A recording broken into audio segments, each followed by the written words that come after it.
Avatio est.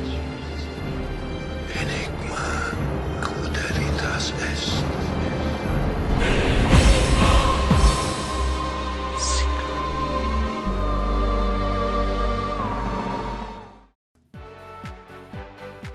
The land of the Aryans. Many people don't know, but the name Iran derives from the word Aryans. The Aryans were an Indo-European group who migrated from the Caucasus and Ukraine following the Caspian Sea into Iran. But keep in mind there are dozens of ethnic groups from different admixtures in Iran, from those who are more Turkish to those who are more East Asian.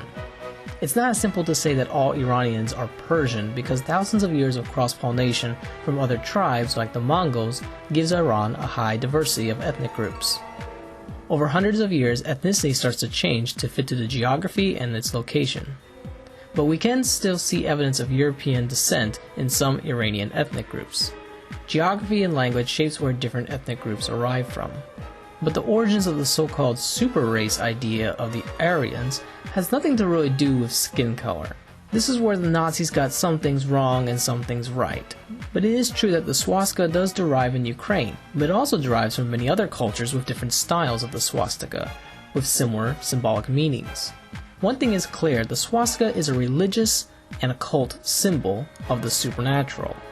This is clearly referenced in the Zoroastrian religion, for which Judaism, Christianity, and Islam evolved from.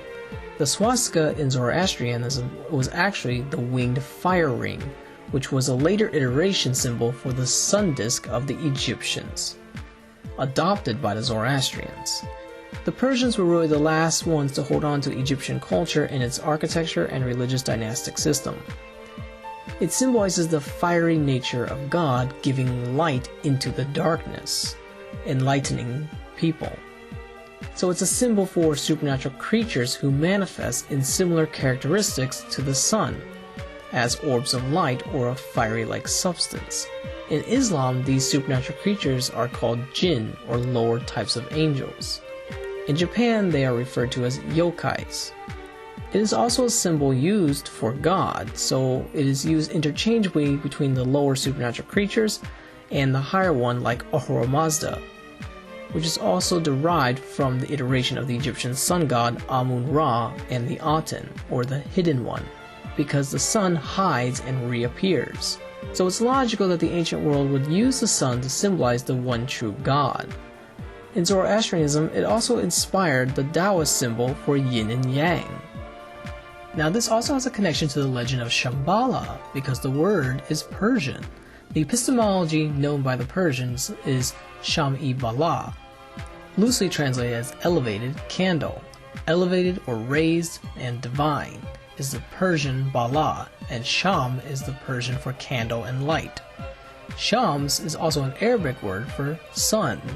The word has roots that go back to at least the time of the writings of the Epic of Gilgamesh, which references the Akkadian deity called Shamash. The Arabic word also Sama literally means beeswax. The suffix refers to the candle symbolically as the divine light and the light of the divine guidance, whereas in the Quran is sometimes called the divine candle, the light of God. Putting out the candle or a lamp by blowing it out is often associated with misfortune. So the Sanskrit language adopted the word Shambhala, which in Hinduism is associated as the place of peace or place of silence. It is a mythical paradise spoken in the ancient texts, including the Kalachakra Tantra and the ancient scriptures of the Zhangzhung culture, which predated the Tibetan Buddhism in western Tibet. According to legend, it is a place where wisdom reigns and where people are immune to suffering or old age. Shambhala is said to be a land of 1,000 names. It has been called the Forbidden Land, the land of white waters, the land of radiant spirits, the land of living fire, and the land of the living gods, and land of wonders. The Hindus call it the Arya Vartha, deriving from the word Aryans, which means the land of the worthy ones. So the real original Aryan super race goes back farther than those who first migrated out of Ukraine. I hypothesize it all derived from the land of the Garden of Egypt. This is where the true original lost super race was from. for which Genesis and even some Native American legends hint of a lost race, sometimes referred to as giants or the Nephilim. They are the true Aryan super race, born from the angels interfering in the genetics of man, through a select few in the land of the pharaohs, which could go back during the last extinction event of the Younger Dryas. Oh, by the way, the swastika right-angle lines are symbolic for two snakes crossing off each other, which are also the same with the two tails on the Zoroastrian symbol. So the Nazis were onto something, but they were not quite there on the mystery. Although Madame Blavatsky probably did believe it had something to do with Egypt. Now, did these Nephilim have blonde hair, blue eyes, and white skin? It's possible, and I do think from YouTubers like Atlantean Gardens, there is evidence to point that there is something to do with those traits being somehow passed down into Europe, but possibly coming from Egypt. But if something supernatural intervened in the genetics of a select few, then yes, the angels could have chose these traits. But it's not the traits that make them super. It would have been their high stature of 8 feet or more, with polydactylism of 6 fingers and 6 toes, for which there is some hints to this genetic dysformality found in some cultures, even in Egypt. And it's possible they may have had elongated skulls and higher intellectual abilities, and possibly even having the ability to control the chi force, giving them some level of telekinesis or psychic abilities. This is what makes them a super race, not their skin color or their eye color. Maybe the Nephilim giants were black with blue eyes and blonde hair. Who knows? But it doesn't really matter. Because we're not talking about a race anymore. At this point, though, it's a whole new species of transhumanists. That is what we're talking about. If this was the case and they had the ability to breed with humans, then the children of the Nephilim would have saw themselves as a divine princely seed, aka the Anunnaki. I'm not talking about elites here, but a supernatural phenomenon that gave birth to an abnormal human race that God had to wipe out in a great flood around Egypt. So over time, later pharaohs started to see themselves as demigods or angels in avatar bodies, similar to how Jesus manifested. But God did not alter the DNA of Jesus' avatar body to make it into a transhumanist super being. He kept it weak and humble, your standard Homo sapien body. But the angels were trying to violate God's evolutionary program. So I think Richard Spencer and Mike Enoch, you're not thinking deeply enough on the true possible origins of the Aryan super race, because you have a more atheistic approach. And you're not looking at the supernatural phenomenons and case studies out there of the evidence on the supernatural. Also, I find it a little ironic seeing that your last name is Jewish, and that the European Ashkenazi Jews and the Persians might have remnants in their junk DNA from the Nephilim, which could explain why they have higher IQs. I would think the race that has the higher IQ might bear some of the remnants of the original lost Aryan race. And possibly some of those other traits like blonde hair might also be recessive remnant traits of the Nephilim found in Ethiopian tribes. So some Africans and some Europeans may bear different attributes of the Nephilim, which could explain possibly some of the abnormalities like polydactylism and high stature in some ethnicities. I think the reality is these traits were dispersed from the Garden of Eden in Egypt into Europe and all around the world, hidden in different ethnic groups. But after thousands of years, either the genes were turned off for each passing generation, or the traits eroded away over time due to natural selection, fixing everything back to what it was originally programmed by God. And if the Aryan race was just a minority that tried to take over Egypt thousands of years ago, then almost all traces of their existence could be lost, and only found in scattered attributes from different handful of humans who inherited some of their traits. Another trait I think we need to consider for the true Aryans is that they may have been hermaphrodites, if these were angels in avatar bodies we're talking about. Many artistic renderings of angels or demigods are shown as androgynous, such as Hermaphroditus, the son of the Greek god Hermes and the goddess Aphrodite. Also, Genesis hints that these human-like beings lived for hundreds of years, fitting to the legend of Shambhala of a paradise-like state of existence. This is pointed out by researchers like Dennis Lancey and Dr. Michael S. Heiser and Freemason like Manly P. Hall, and many other biblical linguistic anthropologists. although I don't agree with everything they say because I believe in the natural phenomenons and supernatural phenomenons and how these two may be mixing together, complicating the situation. Such as when a mutation happened that gave birth to syntax over 70,000 years ago, creating the first anatomically modern human. So too could mysterious mutations give birth to an abnormal human race.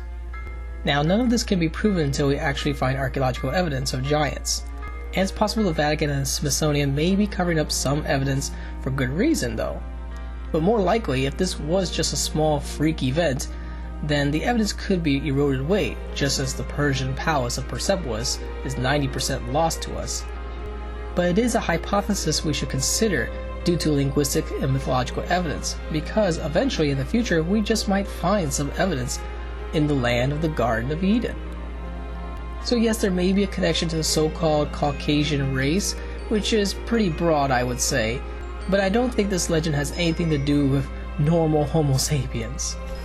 I might call this race Homo Angelica, but more than likely I think this superhuman race would have had tan skin like those in the Middle East if that is the region these angels tried to possess humans and create mutants. So the Persians may be the last culture to inherit this legend of a lost super race, and naturally these kings want to associate with this idea to legitimize their power.